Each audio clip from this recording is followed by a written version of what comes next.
Hello, everybody. This is Dissonant Waves coming back at you once again with some more Pride Month.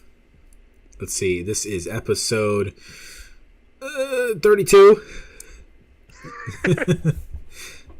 Not really 32. We've had so many episodes. It's closer to 50. But yeah, we're approaching a year, guys. we are. I'm Dominic. Trix and Riddlin are here as usual. No special guests this time. Hello. One day we'll have special guests again. Who knows when that will be? Yeah. Never. I'm too jealous, I guess is the word I'm looking for. I don't know. I want to make jokes, but like I'm just out of it, so I can't even think of the punchlines. Oof. So we got 3 albums, really regular stuff this week. We got Judas Priest, British Steel. We've got ANOHNI, the album Hopelessness. I thought it was ANOHNI. ANOHNI, maybe. And then Bloc Party's Weekend in the City. Which one are we gonna go with first? I was thinking. ANOHNI. I was thinking ANOHNI as well. We're just gonna say it in completely different ways, and I apologize That's if she fine. happens to listen to this. I don't know how to pronounce it. I should have looked it up. I'm pulling up YouTube right now. Emma's saying on YouTube. but the important thing is, as long as you don't insult her. No. ANOHNI. ANOHNI. Okay. Imagine everyone being wrong, especially ANOHNI. It's like how David Bowie doesn't know how to pronounce his last name anymore. Well, he doesn't know how to pronounce it because he's dead, but... Yeah, when he was alive, he didn't know how to pronounce it towards the end. Yeah, ANOHNI. I was introduced to ANOHNI through a friend of mine in college who was like, "Oh yeah, you like queer artists? You should add this one to your repertoire." And I listened to about 3 songs, and I was like, "Oh, these are pretty good, for the most part." And then I just didn't really listen to them until now. And we have Hopelessness. Yeah. Wait. I'm gonna be able to weigh in here using like my actual knowledge and history because I sang in her range for most of my life. I sang in chorus for you. I think I was a baritone. I don't remember very much. All I remember is a 3-hour concert covering HMS Pinafore Mikado shit. Oh, that sounds boring. And I didn't sing, so It was a horror show of a concert. Oh, that sounds hilarious. Just for us middle schoolers, for us 6th through 8th graders, pulling on a 3-hour show. Middle schooler. Oh my god. I feel sorry for singing in baritone and being gay because I thought that was the tone that you had to do to impress ladies, and Yeah, you had that. You would have had that skill, Dominic, if you were singing baritone. But I mean, the lead tenor at our school was gay, so yeah, well, that makes sense. yeah, it does. Yeah. I was the only baritone in my high school choir. I make no apologies. Yeah, but you're trying to impress ladies still, aren't you? At the time, I wasn't really. I don't really know. But I kept my own against 5 tenors. Here's the other fun part. I was one of 2 baritones, I think. There was someone who sang as low as I did. He is also gay. He was out in middle school, too. There's a joke about bottoming there that I could make. I have to give props to him. He was out way before I was, and he was a trailblazer in our little community of thousands of kids. Suddenly, everyone became gay after this. It's the chemtrails in the water. It makes the frogs gay. But yeah, ANOHNI. This is her solo debut album, as not with her usual band. Still her only album. She has an EP that came after this. I don't know. I genuinely like this album. It's not the best album. I didn't love it. Yeah. I think I liked it more than you two. I'd say, yeah, I don't hate it. I don't hate any album here, but I don't like any album here. It was hard to get through these albums. Even Bloc Party? Absolutely was for me.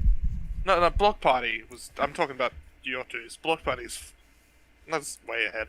I'm not gonna say Bloc Party is perfect either, but No. Well, I didn't pick my favorite Bloc Party album, but we'll get into that when it's the time to get into that. But one thing I will say is that the song that you seem to have hated the most here is probably actually my favorite. Watch Me, really? Yeah. I like the kind of. Well, I like the way it's trying to, like.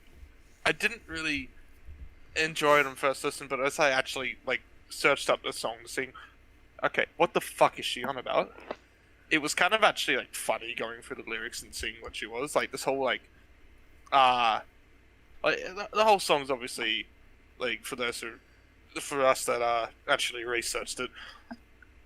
It's about NSA security type shit that's been having cameras installed everywhere. Yeah, and the whole joke is that she's literally seducing the person on the other side, and that's why hilarious.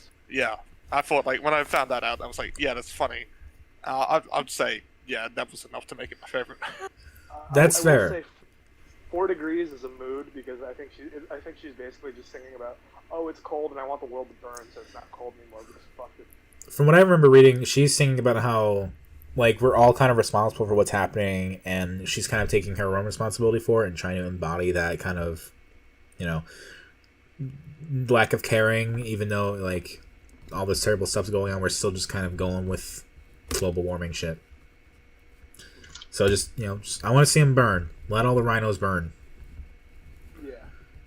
I don't give a fuck.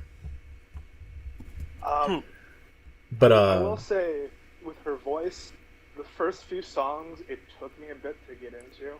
Yeah. And I think she struggles to find her place in the beginning of the album, because in the first few songs it sounds like she's so congested. Really? The way she's singing. Yeah, it just sounds like she needs to blow her nose.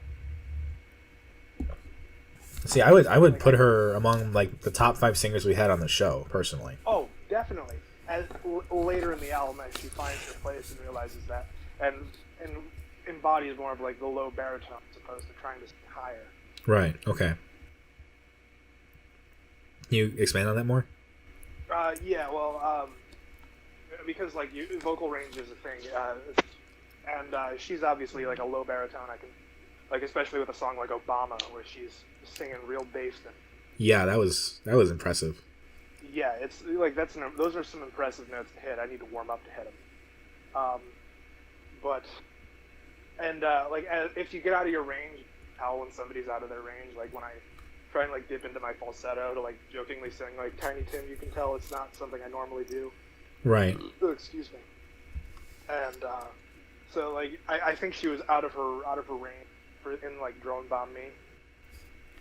Okay. And, interesting. Another thing she does in the beginning is oversing. Oversing? Oversings. She floats around the notes a bit more. Like a Mariah Carey thing? Yeah. That's why I cannot watch anybody perform the fucking national anthem.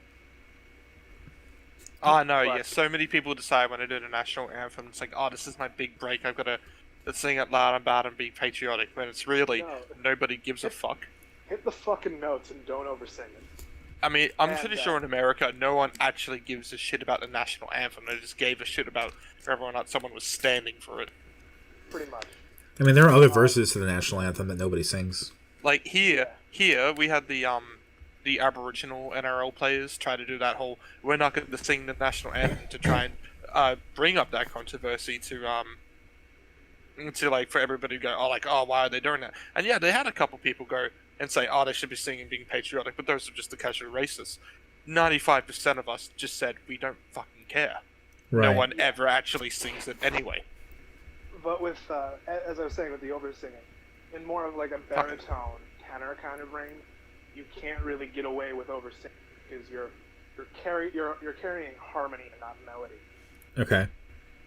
And so it skews with the whole song if you're oversinging, trying to float around notes. Interesting. Is that? Do you think that weakens the impact of her notes then? It just makes the first few songs sound kind of sloppy.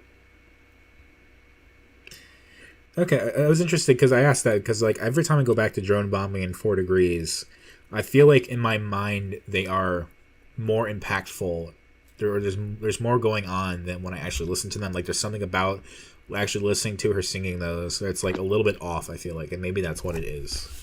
Yeah. Well, as I was gonna say, last year, we obviously in Australia had the big explosion of Tones and I coming out and it being a big kind of hit song of the year and everything with like Dance Monkey and a couple other hit songs that were pretty much inescapable here. But she was someone that oversung every fucking song, and it really makes you appreciate artists that really do go into their range and properly stay in there.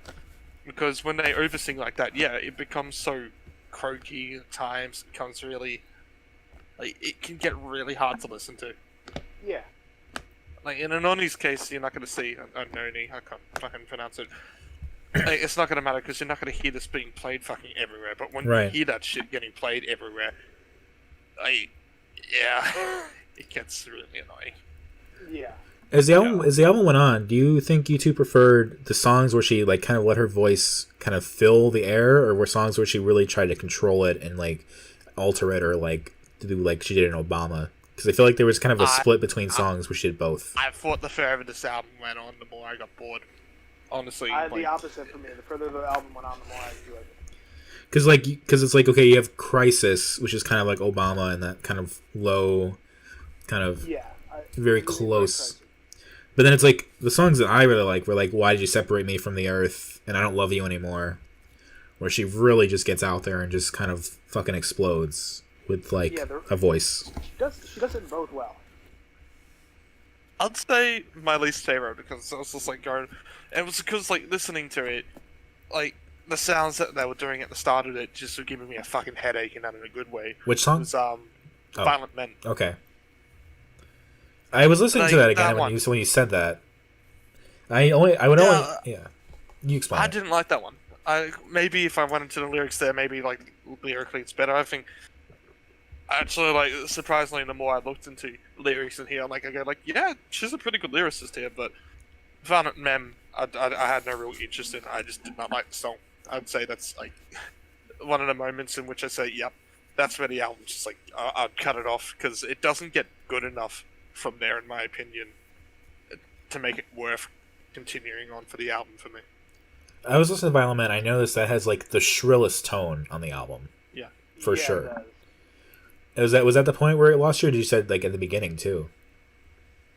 Well, I said that for me the beginning is the better part. Okay.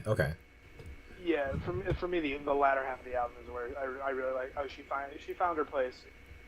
It felt, stuff like Drone Bomb Me kind of just felt it didn't really click with me as well, and like it's a good song, but like she was over singing. It didn't really work too well for. Whereas where she in like Hopelessness and Crisis and like Why Did You Separate Me from the Earth, she's finding her own and like she's really hitting it. The only one that didn't like Violent Men, just by the way, because it's actually her least played song on Spotify for the whole album. It's also one of the shortest too. Yeah, 2 minutes. I have a question. You know the way she was singing in Execution, especially like the word itself, execution. Like she was really drawing it out. Like over like every sound was its own like full measure almost. Yeah. Is that like an example of over-singing in a way? Not really, because it fit the song. Over-singing is what I'm saying is like where like there's more of a vibrato than there needs to be. There's like a lot of like glissandos and really like swelling. Okay. She's kind of just hitting the notes. Okay, I'm just I kind of understand over-singing. I don't entirely, I guess. I just like listen to like for like. Think of like Mariah Carey's "All I Want for Christmas." All I want for Christmas is you. Right, that's like the idea that I have of it, but I guess that's really all it is. Pretty much, just like the more it like. There's two types of Ray. There's yeah. Well, there's two types of Ray ways that over-singing can kind of be done. It's either singing outside of your range, or like there are times when you can still sing in your range, but you do it so much that the impact of it also becomes like Yeah. nothing. So like, you know those big crescendo moments where everything comes out and things become anthemic? I'm just trying to make sure I pronounce that word right. Yeah, if you have nothing but that moment for just 40 minutes, then like there's no point to it. If everything is anthemic, then nothing is. Okay, that's fair. But if you have like the build-up that comes into it, you spare it properly. You're not over-singing it. You're not overusing this. And yeah, there's two types of ways that can happen. And Yeah. both shit me to tears. So with singing, a lot of the time, less is more. Notes, you want to be in the pocket. You don't want to overdo it. And I should have thrown on the song Manta Ray with this album, because that's the song she was nominated for an Academy Award for around the time this came out. Oh wow, that's pretty good. Yeah, so I think she performed it there. I don't know offhand, but like like it's interesting. I've never really heard of her much outside of knowing this album. Like, I feel like for such a good voice that there'd be more about her. Yeah. I mean, I guess most of it's probably pre-transition that a lot of her history is on. I don't know. I was looking into her history, and I'm not entirely sure when, she started. It's not very clear, and I feel like her band Anthony and the Johnsons was named after Marsha P. Johnson. So they're back in the '90s there was something going on. I don't claim to know what.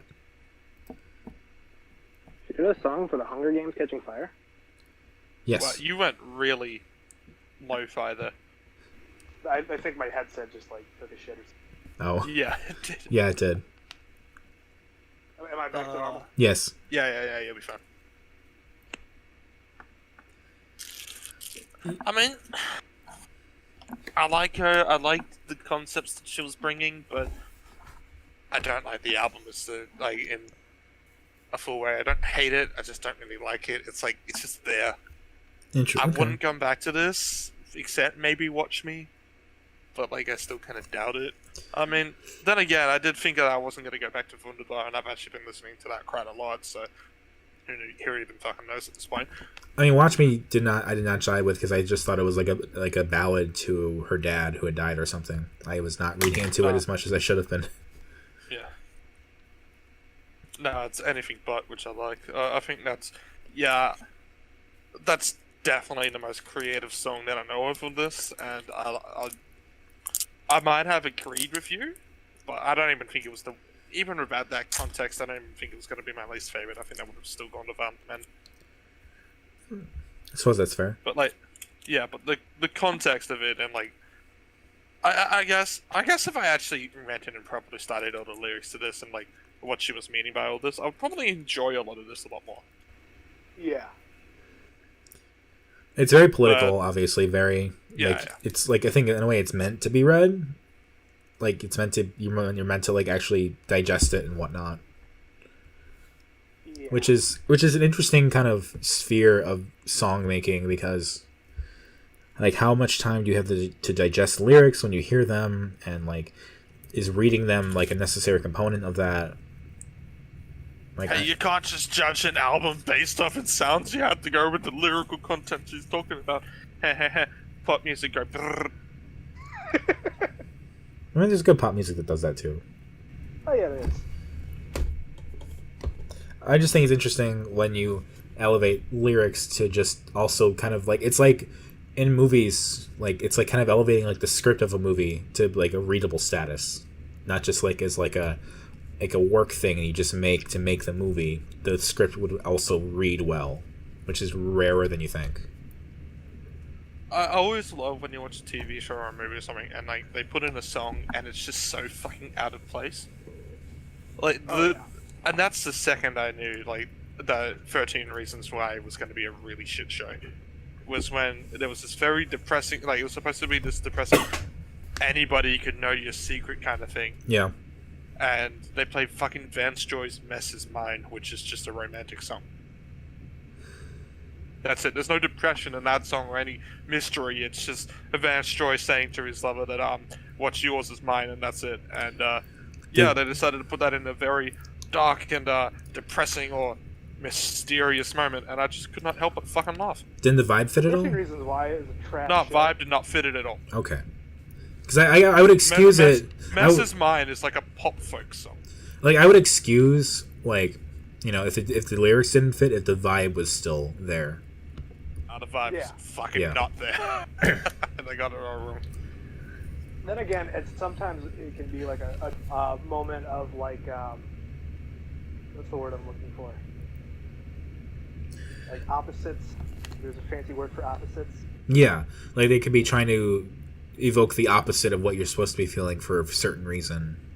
Yeah. Yes, but do you think the writers of 13 Reasons Why were actually 13 smart? 13 Reasons Why is a trash show.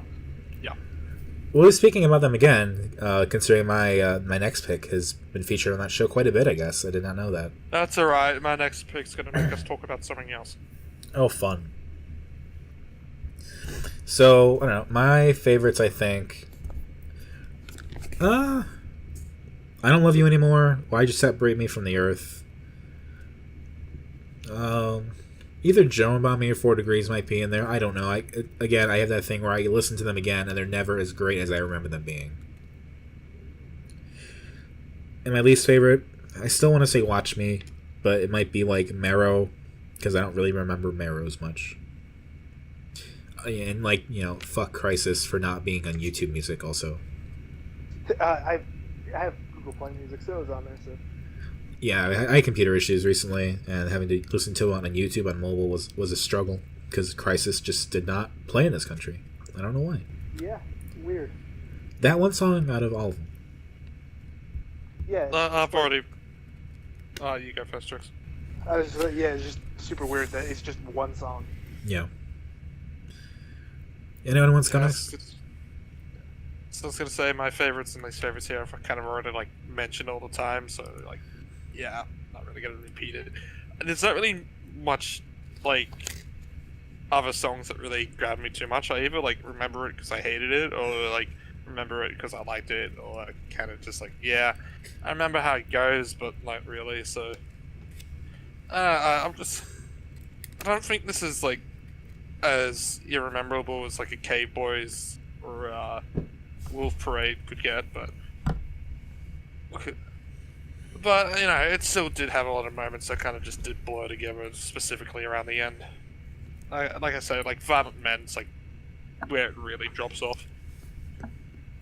Yeah, I will say it is interesting to hear Obama criticism back when Obama was still president. Like I feel like that's more of a thing now, and rightfully so. Like looking back. Yeah. But hearing it when he was there still were definitely there. criticisms to Obama. I mean, Like yes, there definitely were. But yeah, like having like it was like when he won his Nobel Peace Prize or something, and then straight after went to talking about war, right, and putting in more troops. It's like, well, that's kind of the literal opposite of peace. Yeah. But I guess I meant more like liberal criticism. I guess of like I feel like, you know, there was a like people had their criticisms, but a lot of people still like, he was beloved by many. Oh no, he's definitely one of the better presidents you've had in the past. Wow.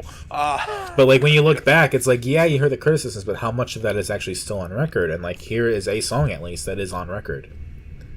Yeah, and this was after he became president, I think. No, it isn't. This was released in 2016, so it was before Trump became president. But yeah. Yeah. But for me, least favorite, Drone Bomb Me, because it took me. Her voice is the over singing. I already kind of went into it, and my favorite is probably Obama, just because it is badass to just hear a woman hitting those notes so low, and yes, just in general, she's just a peak badass with just like, no, I'm gonna sing in my range and it's gonna be great, and it is. Right. So we'll see where that ends up in the rankings. I'm very curious to know. Trix, you've hinted that your rankings might be controversial this week. They might be. But let's talk about something else you made that you chose that's controversial. Let's talk about Judas Priest. Dead rock. Let me get my flip-flops on and fire up my charcoal grill. This was at one time considered a metal album. British Steel Oh was. yeah, it was. And it's Permanent Waves by Rush was one time considered a heavy metal album. So. and I guess that just shows how much the genre has changed since then. That it's like just remember when we're talking about old British acts, just remember that Sex Pistols used to be called legitimately punk until we actually found out what they were. A bunch of cunts in disguise. Fair enough. Like I was saying before, I think Ozzy and Black Sabbath still are more metal than this was. Oh, they definitely are, But I mean, Judas I Priest. had to bring them up because Judas Priest is Rob Halford, the singer for Judas Priest. He was the first openly gay metal. That's what I was about to say. Yeah, they still have Rob Halford, so there's something there. Yes. Is this the second time you brought us back to like this far back? Was Blue Oyster Cult the first? Okay. Yeah, I did Blue Oyster Cult. I did Rush. Right. I guess I consider Rush more modern sounding. It was a contemporary album actually. Yes, it is. Yeah. I want to say, it was. They both came out in 1980. Yeah, I think we talked about how Permanent Waves was like one of the first albums of the 80s. It was. Yeah, I'll just go ahead and say that, like, I listened to Judas Priest as a kid. I'm pretty sure every angsty kid listened to some Judas Priest at some point while they were a kid. I did not, but I'm surprised I didn't. I mean, out of all the Judas Priest songs that I listened to, I wasn't really ever into their deep discography, but Breaking the Law was one that, like, I never actually really listened to, and I would have preferred if you had ended up doing something like, I'm trying to remember what the fucking album was called, Screaming for Vengeance, because one of my, like, favorite ones listening to a kid was, Electric Eye. Fair enough. I was thinking about doing. I was thinking about you doing either British Steel or Painkiller.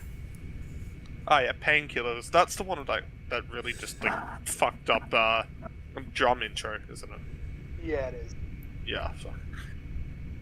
And I don't know. It wasn't that I didn't like Breaking the Law, and it still isn't that I don't like it. But I feel like knowing Judas Priest discography, Breaking the Law is really weak. Breaking the Law is more of a punk song in a way, isn't it? It is. Remember that Simpsons episode all about piracy and Breaking then breaking the law. and then they get copyright law. They get Judas Priest. Then they apologize the next episode. Yeah, they got him Priest into doing wasn't black metal. respecting. So they did respecting the law, and this says, yes, us Swedes love death metal, and they got a bunch of insults directed and or threats reported at them for calling Judas Priest death metal. So they had to write Priest death metal. They only call it death metal because of that suicide pact. You want to call it? Fuck it. The subliminal Judas message Priest case. Is so this is fucking glam metal. Yeah. And like as a kid, I grew up. Dad rock. I grew up as a kid learning about these people that killed themselves to Judas Priest or whatever it was, and we'll have to put a disclaimer for talking about this at the beginning of it, which I will. But hearing about that and hearing about all the things that happened as a result of that, like the court cases and whatnot, it really made me believe that this was like really heavy shit, like really heavy metal. Oh no, it's goofy dad rock, and I love it. Right, and it's like listening to it now. Like this is my first Judas Priest album for real. Like I've heard Breaking the Law before, and like Living After Midnight, I guess. Like really digging deep. Disclaimers kind of going on about here. I mean, there's no kind of like what's the word I'm looking for? There's no stranger when it comes to music being associated with death. Yeah. Or people dying. Like people happily forget that we blamed Columbine. Like everybody blamed it on stuff like Marilyn Manson just as much as they did video games. Right. Oh yeah. And Marilyn Manson seems to be like one of the least harmful people out there. Yeah, he seems like a chill dude. He has a lot of eloquent things to say about that very topic. And yeah, I mean, when it comes to stuff like Judas Priest or something like that, these were seen as stuff against the mainstream. This is the alternative sound, and yeah, when it comes to blaming a lot of these things into other stuff, a lot of governments or authorities or stuff like that, they will say, "Oh yeah, it's because you're not listening to what we're listening to, so obviously that's what caused it, and not other societal issues." Yeah, you're not like, oh, you're listening to great philosophy. Like, you don't have to be old to be wise. Oh wow, you must be terrible. You must be a punk. Look, the only reason that Hitler caused the Holocaust is because he listened to New Children Hotel. Oh god. Well, at least he had to listen to United, I guess. Because that fucking song is a lot. There's an obvious joke about one of the tracks being here, Grinder. I was thinking about that. Yes. Really. Rob Halford predicts gayness. Well, you want your meat. One of the things that he said that I always respected him for was, how did you know I wasn't gay? I used to come out screaming, just all clad in leather. Yeah, they were like one of the bands that really make the leather scene catch on in bands and stuff. Guaranteed Rammstein is just full of nothing but Chris. You ever seen one of their live shows? My god. They're the ones to get the fucking, I swear, those are the ones to get the fucking fake penises out, aren't they? I don't know. I think it's Rammstein. I think, because they had that song called Pussy or something, in which like the music video was just nothing but like porn. Oh, of course. Grinder was also very much a great AC/DC song. Yeah, where every AC/DC song is just how do we say fucking again? What? You don't have to be old to be wise. Also a great AC/DC song.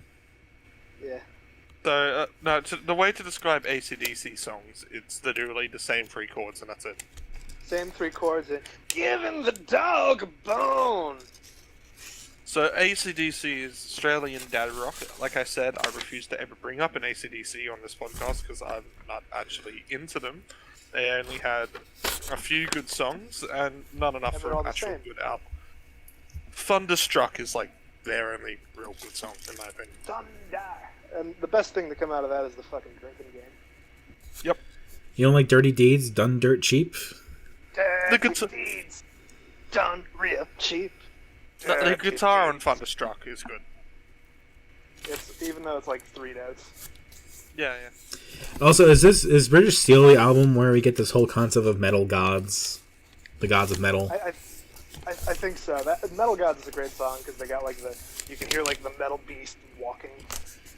Very atmospheric for what it is. I could not. It was almost like a summer song, which I thought was really funny. Like a song of the summer type of thing, not at all like a heavy like we're metal gods. And I just kept picturing people just taking it so seriously, like yeah, man, they're the gods of metal. They're so cool. Well, at the time they were. Like this is like pure pop metal of the '80s, and it's like real. This is what led into like hair metal with stuff like Poison. Like this is what the metalheads were listening to in Days Confused or something.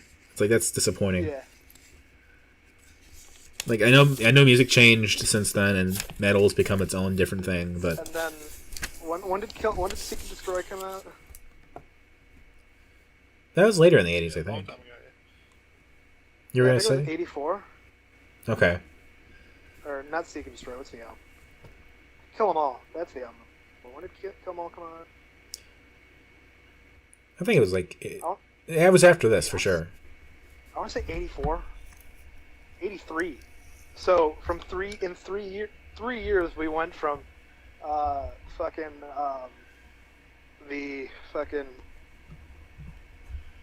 breaking the law to Whiplash. Yeah, Metallica metal is the metal that metal should be, or is Thrash. Yes. Weren't they the one that did that fucking Lulu album that everybody hated? The Lou Reed album, yeah. Lou Reed, yeah. We should cover that sometime. Yeah, why not? Green Day Minisode Episode 2. Lulu by Metallica and Lou Reed. Oof, no thank you. Well, it can't be worse than Saint Anger. Well, listen to Saint Anger. Okay, this is going to be a kind of a hot take. Saint Anger isn't terrible. I like the instrumentation of the song Saint Anger itself.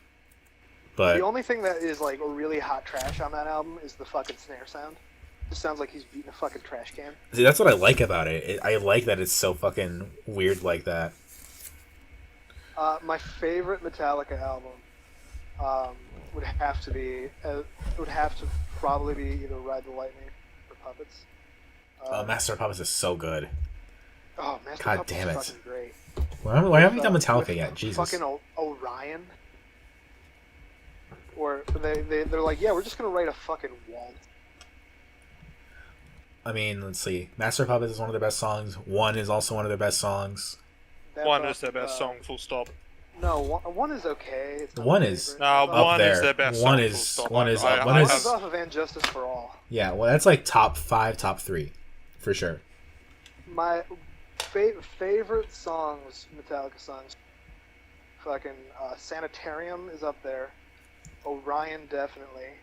Damage. For Whom the Bell Tolls. For Whom the Bell Tolls is fucking great. Ride the Lightning.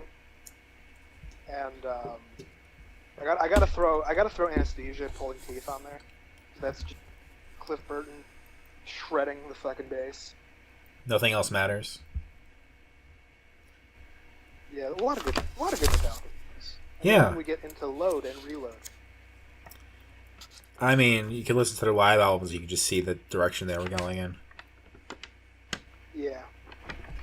And if you find the bass boosted version of And Justice for All, it's fucking great. Like, they really did Jason Newsted a disservice by like nuking his bass. Side note, I do recommend the documentary, or yeah, Some Kind of Monster. It is a documentary about the making of Saint Yeah. Anger. It is a really good documentary about music. Yeah. Saying, whilst we've been doing this podcast, I've been ripping CDs into my computer as well. And I'm not going to say the name of the CD because the artist will spoil who I'm doing next week. Ooh.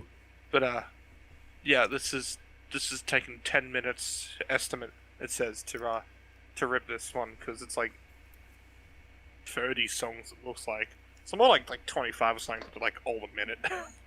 Oh shit. That's exciting. I don't know who it could That's be. it's not the album we're doing though, but Oh, shit. Oh, well. it's just the band. But yeah, I have notes here from Metal Gods that say clip clomp, clamp clomp. I don't remember what that's in reference to. Is there like a horse sound in Metal Gods that I'm forgetting? Oh, there's they have the walking sound. Oh, that might be what it is. Yeah. Oh, God. I thought that song was just funny. Yeah, it's Judas Priest is just goofy dad rock, man. Yeah. Especially when you think, oh man, this used to be hardcore. need to listen to the because apparently the 2018 Judas Priest album was actually good. I haven't listened. I think I actually know. I think I have listened.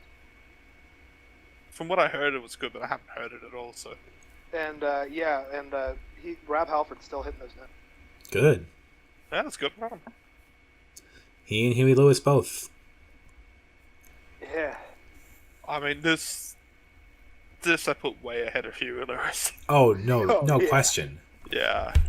No question. Look, I mean, I probably enjoy this more than the ANOHNI. I think, again, it has the Wow. same issue that, like, halfway through this, I'm, like, kind of done. Like, at around You Don't Have to Be Old to Be Wise, I kind of, like, go off. It comes back a bit for, like, Red, Red, and Blue. I thought that was an interesting change-up for the ending.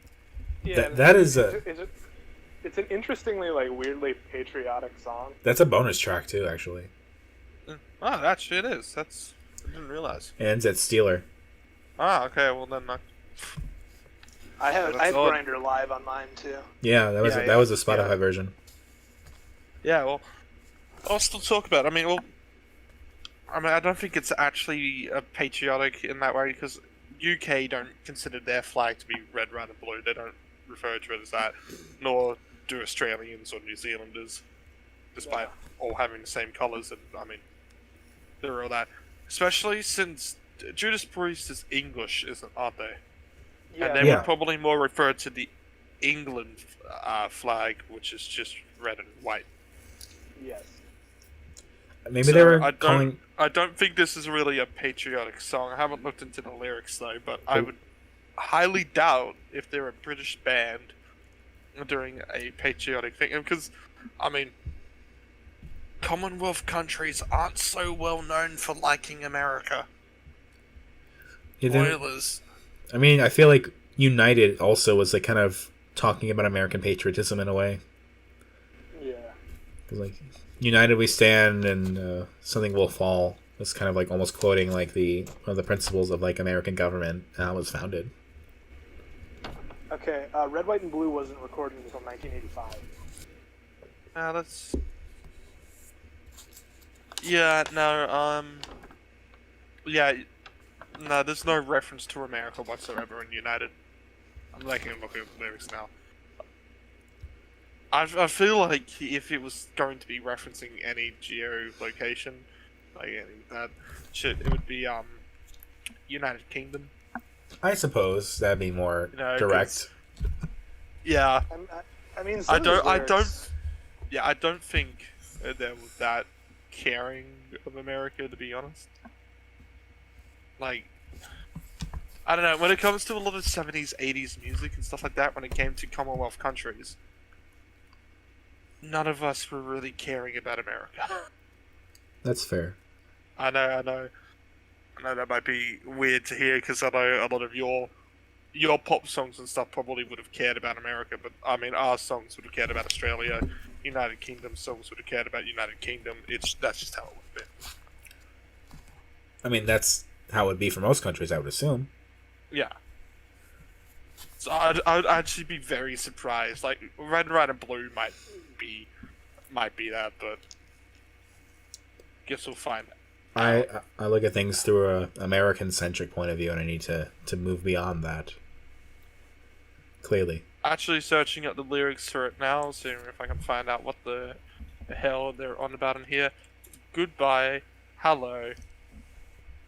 That was Trix leaving us for just a little bit.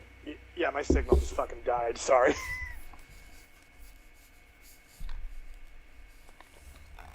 Let's see. I'm back. Hi. Hello. Yeah, no, sorry it about is... Wait, Trix, yeah. where'd you go? Wait, Trix, come back. Trix! I am... Trix! I think she left. Okay. I'm back. Oh, where'd you go? My signal fucking died. Did you go to the store to get cigarettes? No, because I still don't Dominic's have trying so hard to do it. Dominic, you've overdone it. You've overdone it. I still don't have my over 21 license yet. Okay, me and Dad were starting to worry. But where were we? Judas Priest. Red, White, and Blue. Jesus. I was trying to talk about. So lift up your heart, because the brave will always come through. While we're apart, we will raise the red, white, and blue. That could easily still just be about United Kingdom, I think.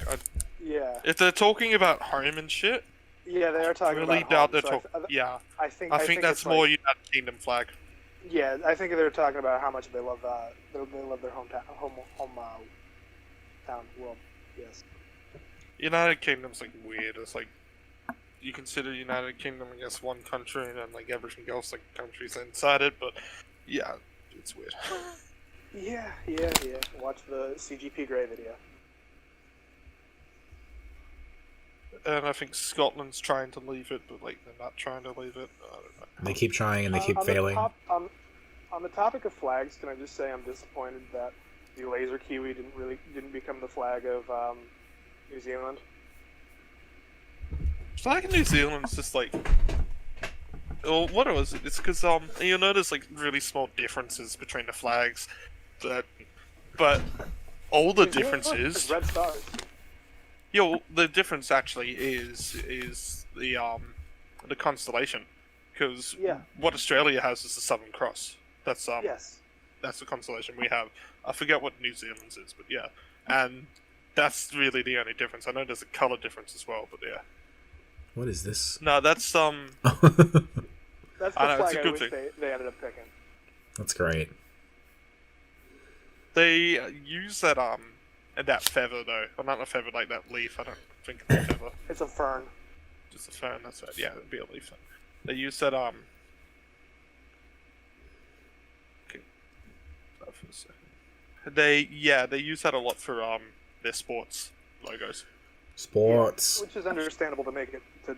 And usually there's a Kiwi there as well, because usually their teams are called the Kiwis. Although the NRL team, despite only having one New Zealand team and it being called in New Zealand, they call themselves the Warriors instead of the Kiwis, which... NRL, is that related to the... To what? AFL? Two different sports. It's Oh. closer to rugby union. Go Swans, am I saying it right? You're just stealing whatever Mini-Me says. What team do you support? I don't support AFL, I don't really care. Oh. NRL, it's completely different. Well, this is the no fun corner. No, Population, no fun. me. I'm still trying to do a bit. I don't know why I'm trying to do a bit. We'll move on. Dominic trying to find his personality a year into the podcast. I'm just spouting shit off, as always. Yeah. Anyway, I mean, I don't have much really to say about this album. I mean, Judas Priest is obviously one of the more, like, prolific, I guess is the word to do, kind of English metal bands. I think, I would have probably been better off doing any other album. Yeah, I felt like this was like the easiest way to ease into them. I mean, this is I their feel breakout like, album, for sure. Doing something like a Screaming for Vengeance or Painkiller, I think would have been a lot more interesting, because I think, they probably would have been a lot more developed into the sound that they're more famous for. I guess that's kind of ironic, as Breaking the Law is their most famous song, but they did have that more like glam metal sound that kind of like defined their 80s, 90s discography. Yeah. And I think those ones probably would have been a bit better to talk about, because I've growing up, I loved songs like Electric Eye or You Got Another Thing Coming. I thought those two were like probably the ones that I actually listened to the most. I don't like as a kid.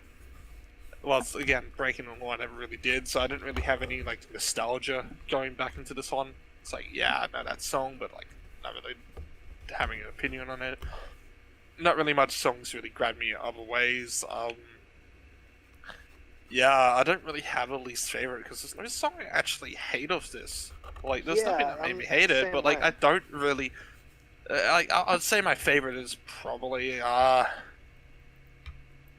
no, I don't think it'd even be Breaking the Law in this case. It'd probably be Grinder, to be honest. Yeah, it's a good song. Yeah. Yeah. But like, I don't really have a least favorite, but like, it's not because every song is good. It's just like, it's not really anything I hate. It's an alright album. I'd put it above ANOHNI. I wouldn't come back to this.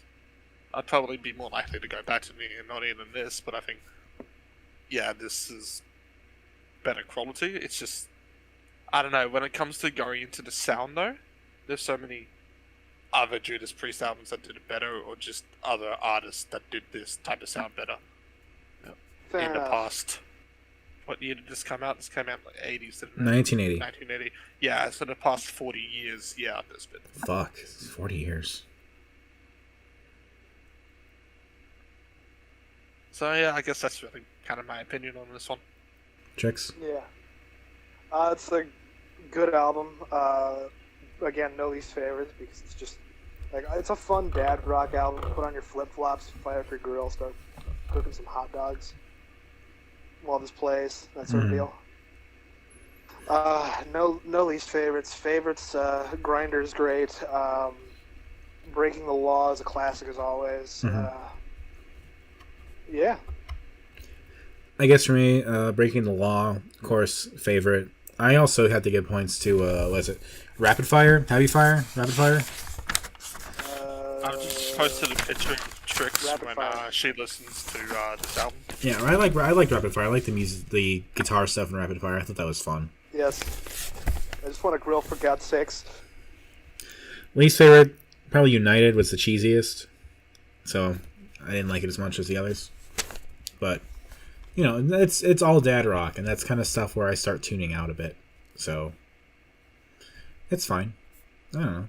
Imagine even tuning in. It's below ANOHNI for me, but Same here. See, I know it's like a nanny or like a nunny or whatever, but I still say ANOHNI every fucking time. ANOHNI, yes, okay. I'm still gonna fuck it up. I apologize. It's alright. She'll never watch.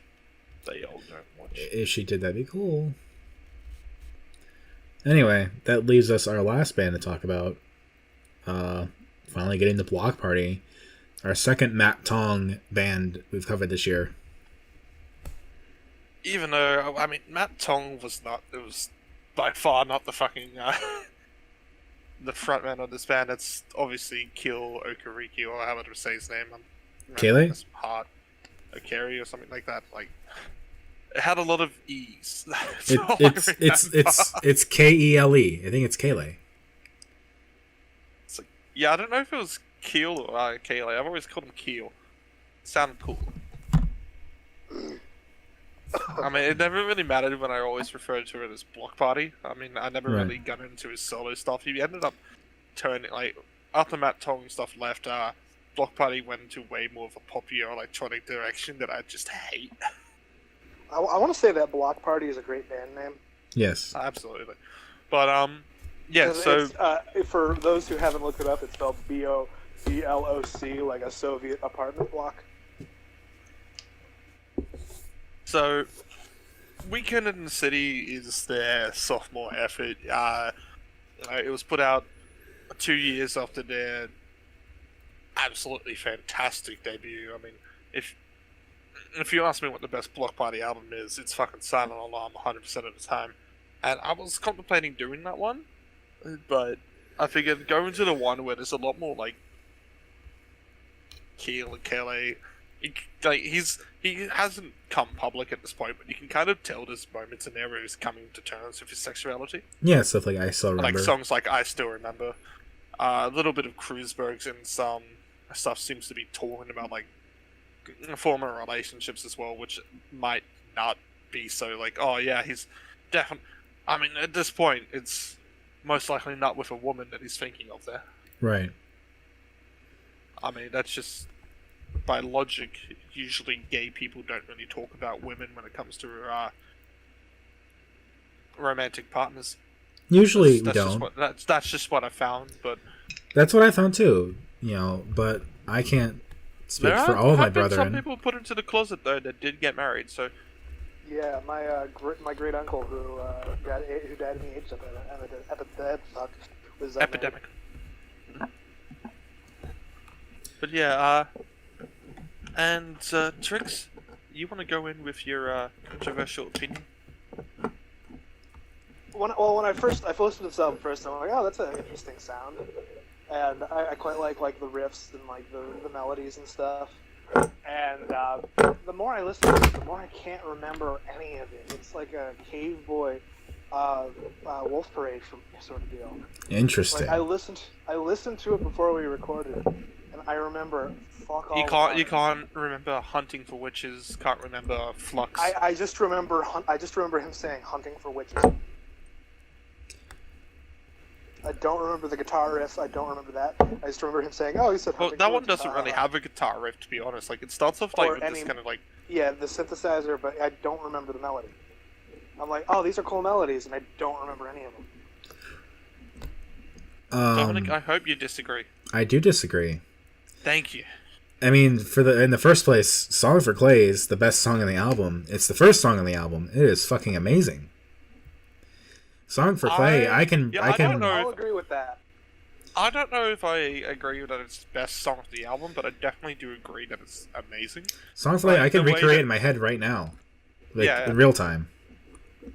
But like the way that it goes through like all these different phases, and then yeah, there's a lot of different stuff. Not all of it I liked, but there was a lot of different interesting stuff they were trying to do there.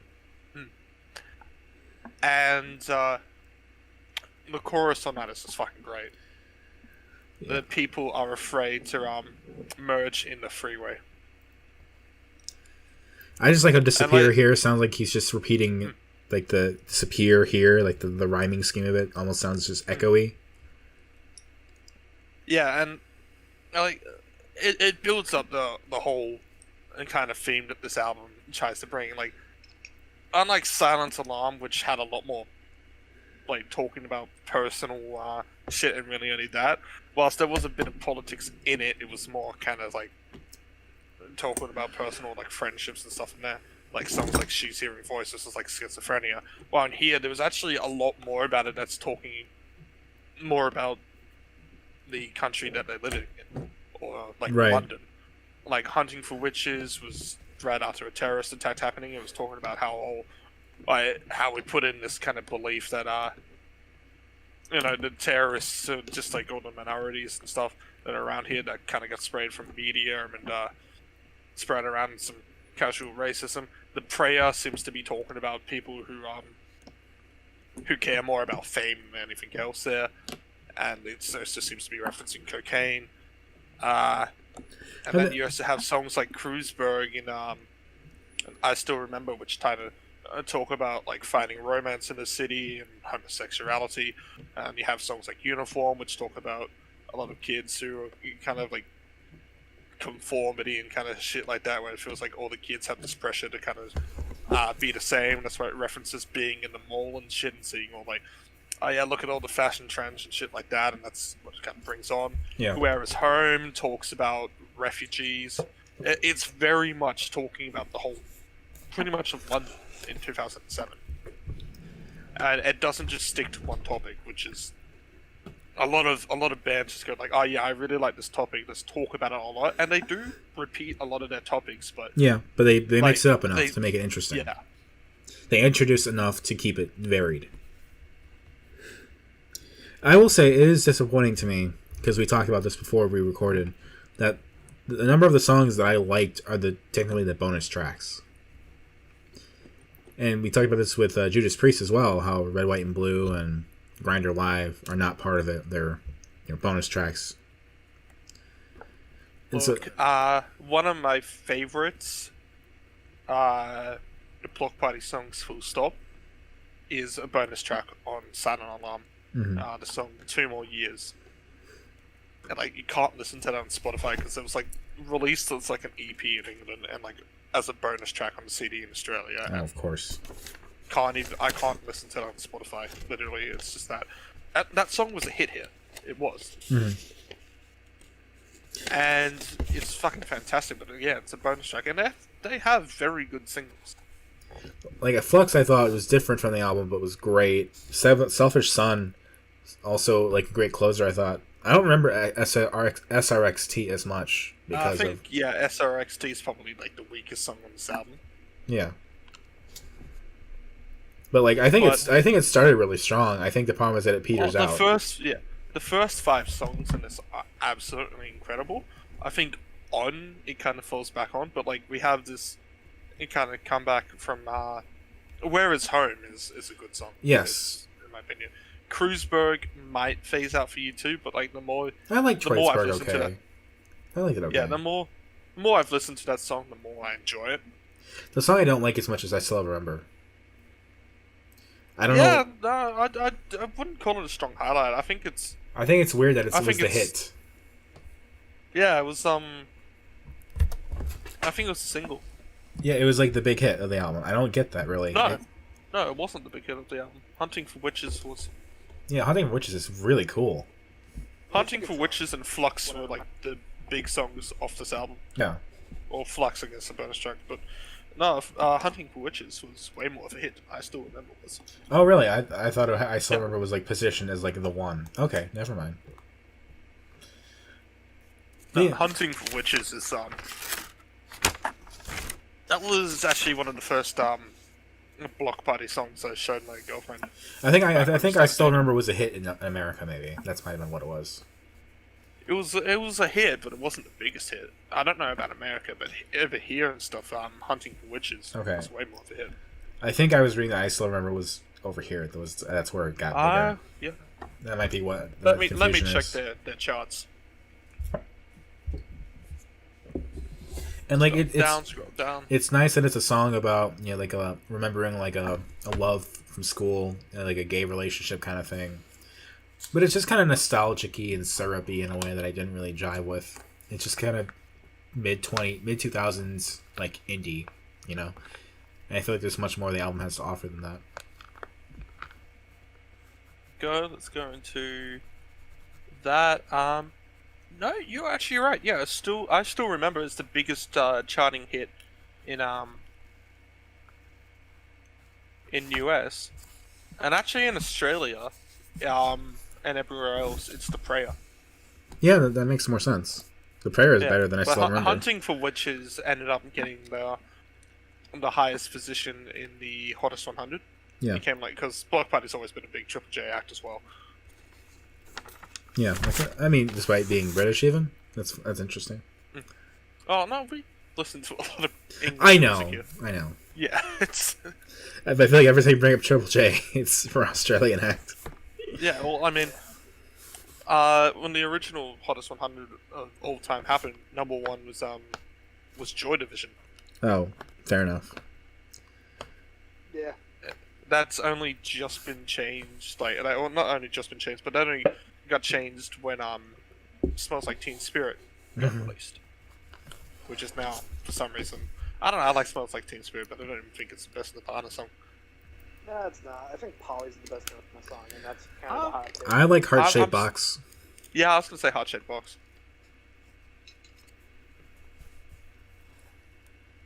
But yeah, like Hunting for Witches is definitely like one of the strongest songs off here. Yeah, I think it just peters off pretty evenly. Like there's a little bit of a bump here and there.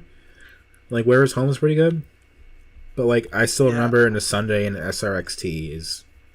Like, yeah, it falls. I'll admit it falls off a bit at the end, but like it has such.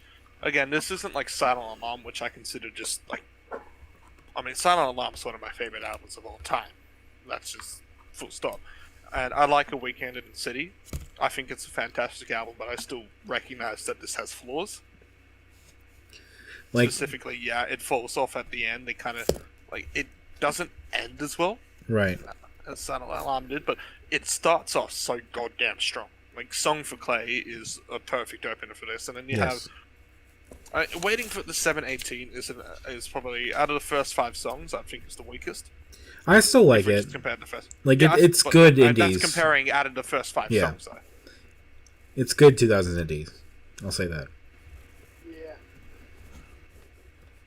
And a lot of people actually, a lot of Bloc Party fans actually hate the lyrics on this album. They think it's his weakest, which I disagree with. I think, especially with the last Bloc Party album, I think this is one of the stronger ones. Again, it's political. It's a lot of political stuff, so it's something you kind of have to read and kind of soak in a way, isn't it? Yeah, a bit. Like you can digest it, but yeah. Yeah, I mean, yeah.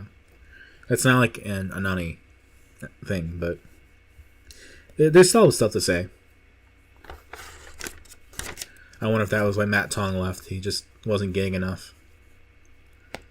Well, I don't know what happened with that, but half of Bloc Party left, and they ended up forming Young Legionnaire and joining Algiers.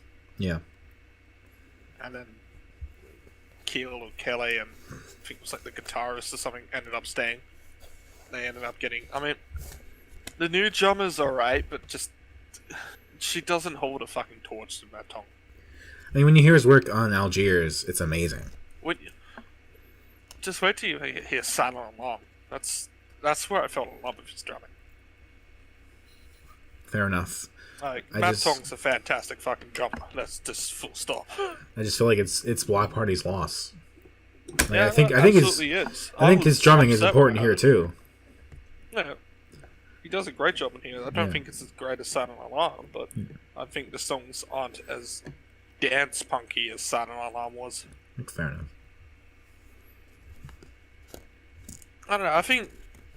I think Trix is dead wrong here, saying this is like a K-boy. I think songs stand out in here just absolutely fantastically. I just couldn't get into it. Is all I'm gonna say. If you can't get into it, that's fine. Like, say if you don't like the songs, that's fine. But like, I feel like they stand out a lot more than a Wolf Parade or a K-boy has. Again, it's just one of those things where like I listened to it, I tried, but it just nothing stood out to me. Then again, there's also like so many bands that albums that you've called a blender that I think you've overused the word at this point. So can't really take too much into that. Fair enough.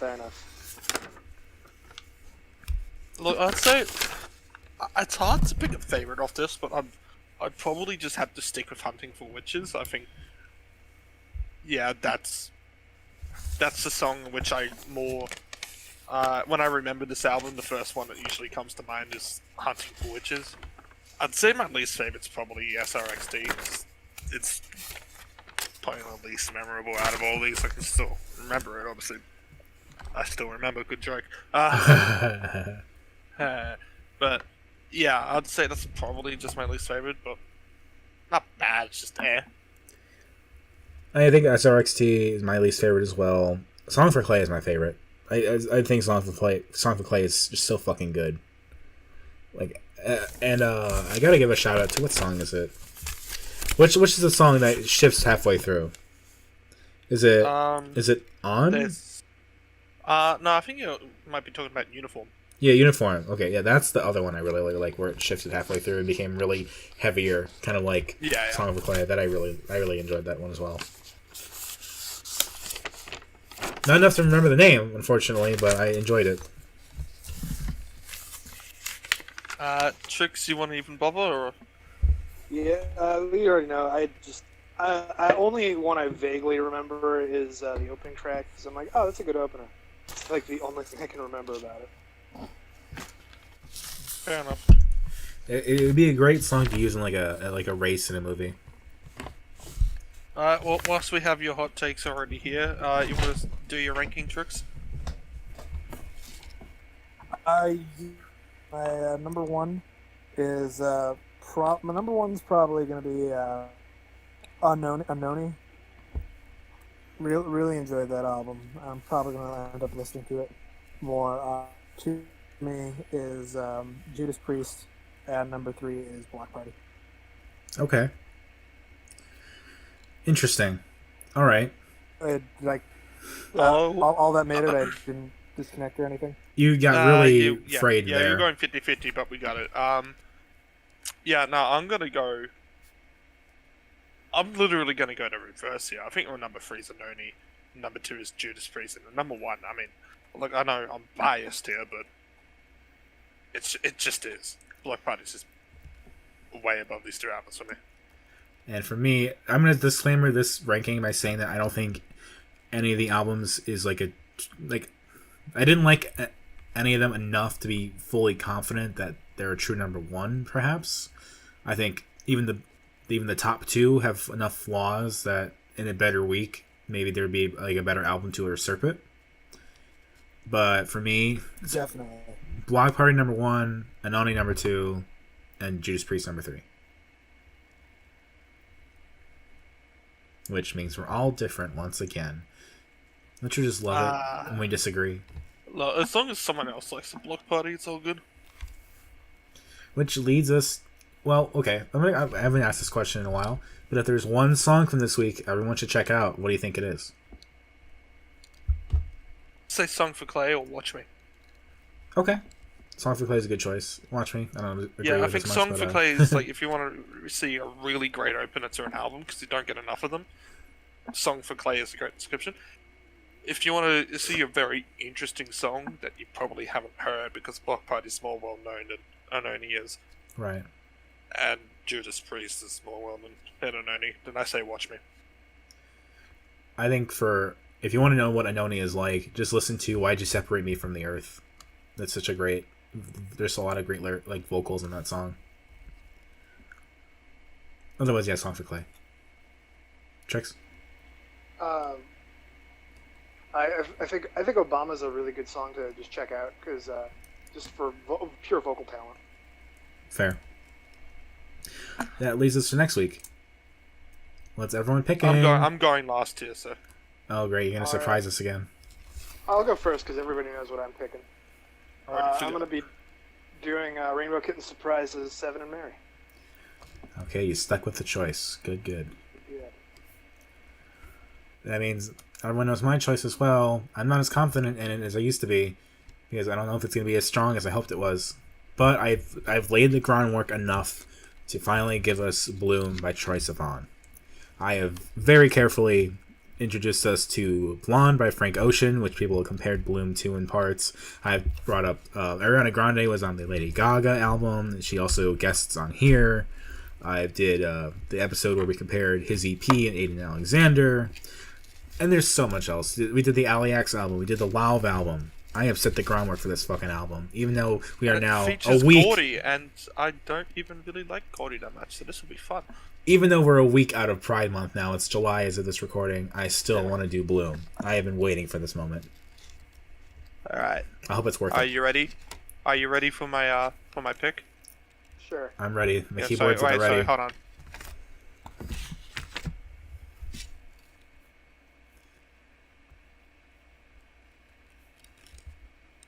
What are we waiting for?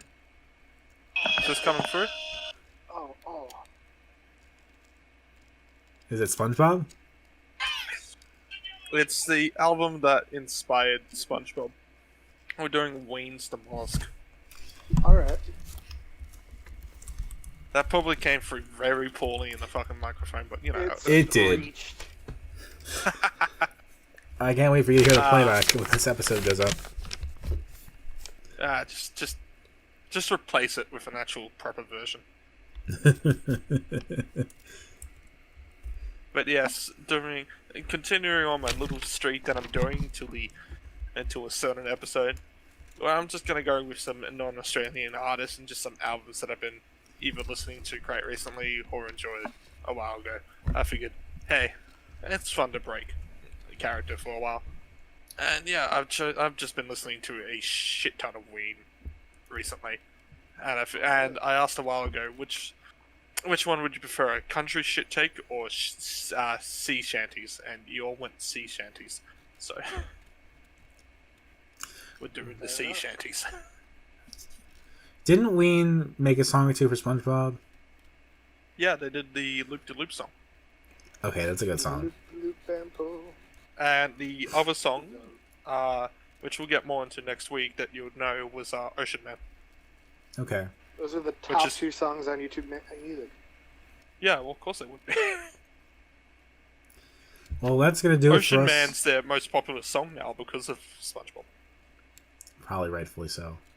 Well, that's gonna do it for Dissonant Waves this week. I've been Dominic. Riddlewood and Trix have been here as well. You can say your goodbyes. Yes. Nah, I'm good.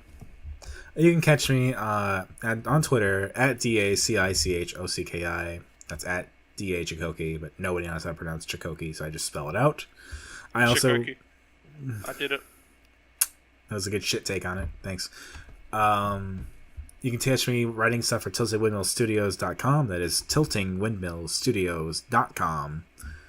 You can also follow Dissonant Waves on Twitter at Dissonant Waves, and we have a website, dissonantwaves.space. And also be sure to check out our YouTube channel, which is probably where you're listening to this. But we have plenty of more episodes, so please check them out. And just to go on with like how much, when I say I've been listening to Ween recently, I mean like I literally was ripping a shit ton of Ween CDs that I bought today. So, Fun. like I bought White Pepper, 12 Golden Country Greats, All Request Live, and their first album. And looking at the picture that Trix has sent, and just looking at what number 5 is on there, now we're not really going to cover it, but I want you two to listen to Push the Little Daisies. Alright. Okay. Like straight after this episode, actually. Okay. Okay. Yeah. Is Are we just gonna have so many dick jokes on the next episode because of the name Ween? Oh, there's a song in there called "Waving My Dick in the Wind," so maybe. Only if you make them, Tricks. Only if you make them. Anyway, I've been Ritalin. You can catch me on my website, ritalinforkids.github.io. Be linked in the description below. Same as my YouTube channel. Sometimes I post stuff. I don't know. I haven't really been working on personal stuff for a while now, but you never know. I've been Trix. You can catch me on Twitter at procrastronaut_. That is like procrastinating astronauts. And I also have a YouTube channel where I do bass stuff occasionally. And we have EPs for sale. Ritalin and I do at Bandcamp. You can listen to Trix' EP on YouTube. Link will be in description. Prominently. Yeah, if you want like a cassette tape of it, DM me and we'll work something out. I'll put the link to Trix's playlist prominently in the description. I might even put it on the video for this. Keep an eye out for that. Alright. I want to make sure everyone can hear yours as much as they can hear ours. I mean it's not good. I'm going to say that. Don't put yourself down. You gotta own up and be proud of what you've made. I'm proud of it, but I'm just saying it's not good. Well, that's gonna do it for us. Have a good night, everybody. Sweet dreams. Have a good sleep.